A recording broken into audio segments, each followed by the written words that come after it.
At Thursday's Senate Judiciary Committee hearing, Senator Ted Cruz railed against the suppression of the New York Post story on Hunter Biden prior to the 2020 presidential election. Cruz, who was discussing the Journalism Competition and Preservation Act as it faced committee votes, took the opportunity to complain about the censorship of stories by big tech platforms. In the weeks before the Biden-Trump election, a story about the contents of Hunter Biden's alleged laptop was published by the New York Post. It was immediately declared disinformation by Democrats and many in the intelligence community, and the Post was locked out of Twitter. The story was reportedly suppressed by major social media platforms. This event has become a flashpoint in the ever-growing conservative argument that Silicon Valley is actively engaged in suppressing their speech. It's not just the Biden White House. We also have had recent revelations that right before the 2020 election, the Federal Bureau of Investigation asked Facebook, take down any stories about the Hunter Biden laptop. Now look, pause for a second. I get there are partisan differences between both sides.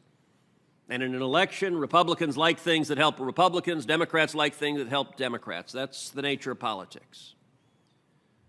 Anyone remotely concerned about free speech or civil liberties ought to be concerned about the FBI asking big tech weeks before an election to take down information because it's politically harmful to the party they want to prevail. And by the way, it's worth underscoring, we now know the Hunter Biden laptop story was true.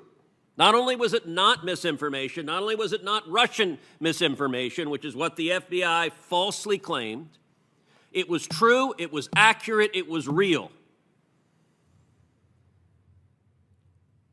Nonetheless, both Facebook and Twitter said take it down, and they demanded of the New York Post. They deplatformed a newspaper founded by Alexander Hamilton with the 5th largest circulation in the country. They deplatformed the New York Post as long as they kept it up. Now, if you care about journalism, big tech operating at the behest of the FBI to interfere in an election ought to scare the hell out of you. So, when I look at this question, what is preeminent to me is whether this bill is going to increase or decrease censorship. I've got a series of amendments which I intend to offer this morning. And whether I vote yes or no on this bill is going to depend on what happens on those amendments.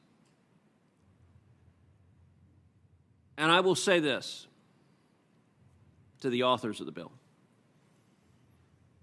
For most of us here, this is not our first rodeo. We've been through a markup. I understand often the authors of a bill circle the wagons and say, okay, any amendment that does anything significant, we're against. We got our bill, we want to force it through.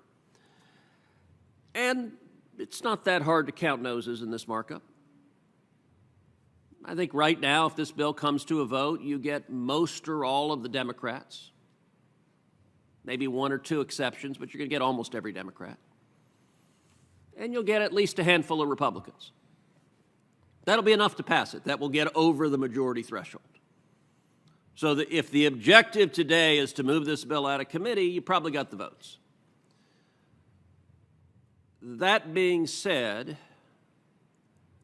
I think whether or not the authors of this bill take the amendments I've authored, whether or not the authors of this bill are willing to do something meaningful to prevent partisan censorship and silencing of free speech online and in the media, I think will determine whether this bill has any realistic prospect of passing on the floor. Because a narrow vote out of committee, I think, is extraordinarily unlikely to actually pass into law on the floor. So I hope we can actually agree that free speech matters and come together on it. And I suppose when we move to the amendments, we'll see if we can. Thank you, Senator Cruz. As co-sponsor, I'm going to call on Senator Kennedy to offer the First Amendment.